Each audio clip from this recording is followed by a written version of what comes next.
with me in studio here in New York. And Senator, good morning to you. Thanks for having me. Brought you in to talk about waste in government. We're going to shift topics today because of the developments in Cairo. Not to get ahead of this right now, because frankly, we do not know what Mubarak will do.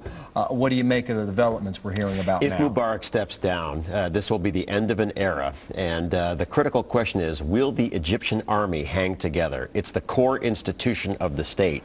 If the army collapses, it's an enormous opportunity for the Muslim Brotherhood to take power.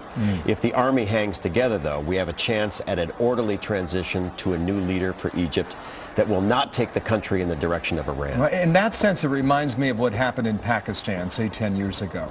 I mean, nothing happens in Egypt without the military being involved. That's right. The critical role is of key Egyptian army corps commanders, and whether they hang together and their troops are loyal to the fundamental institution of the army. It's popular with the people. I think it's handled its role well, and I think congressional calls to cut off assistance to the Egyptian army are misplaced. We need to continue assistance so that this institution remains intact and the Muslim Brotherhood doesn't have an opportunity. So the billions of dollars in aid you would not touch, keep it as is. Right. We do not need a crisis like what happened in 1979 in Iran. This has domestic implications because if Egypt collapsed and if we lost control of the Suez Canal, it could have tremendous impacts on the price of gasoline in the United States and our economic recovery. I think you answered this question, but have you been able to imagine what Egypt looks like without Hosni Mubarak, leader for 30 years? We can, because we've had three key leaders. We've had Nasser, followed by Sadat, followed by Mubarak. And so if we have a strong enough leader who can take control and keep the central institution of the government intact, you still have the scenario for a transition that is not hostile to the United States. You mentioned the Muslim Brotherhood a couple times now, and it's unclear, what their ambitions are in the future of an Egyptian government. They have laid back. They have played their cards very close to the vest. Are we starting to see what the intention is on behalf of the Brotherhood if there were a power vacuum? I think the Muslim Brotherhood would want to take Egypt in a different direction along Iranian lines. It would want to cancel the peace treaty with Israel. Egypt may even be a state sponsor of terror eventually if the Brotherhood took over.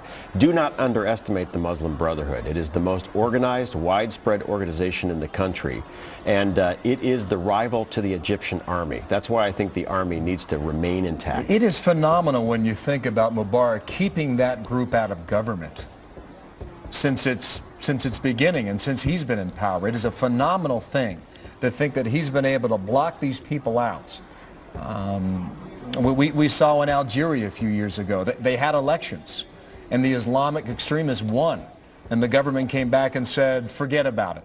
We're going to take back that vote. That is a scenario that I would imagine in the heart of Egypt, in the heart of the Arab world, that we do not want repeated. Absolutely. The Arab world really has two capitals for intellectual leadership, Baghdad and Cairo. And you cannot underestimate the overall influence of Egypt. And remember, the Muslim Brotherhood was really the founding organization behind Islamic Jihad, Hamas, and Al-Qaeda. And so this is an organization that we should watch closely and never underestimate. Just one more point here, too. When we don't know what Mubarak's going to do, maybe the announcement comes, maybe it does not. And a lot of people thought 2 weeks ago it would happen. It did not then. What does it say to Jordan and Syria, the people in Lebanon, the people in Yemen, who have watched this just like we have, day after day? I think most experienced eyes will now look at Jordan and what's going to happen there. The king has fired his government. He's replaced it with an entirely new government. We'll see what kind of demonstrations might come about. Every regime there has got a large number of its people watching Al Jazeera very closely, and this has the potential to spread as it did from Tunisia to Egypt. So you think the key is Jordan at the moment? Yes, because Jordan holds the key role of security of Israel on her eastern border, and because it's between Israel and Iraq, and it holds a vital position. Secure for decades, too. Senator, thank you. Terrific guest on this. Mark Kirk in studio here in New York. Martha.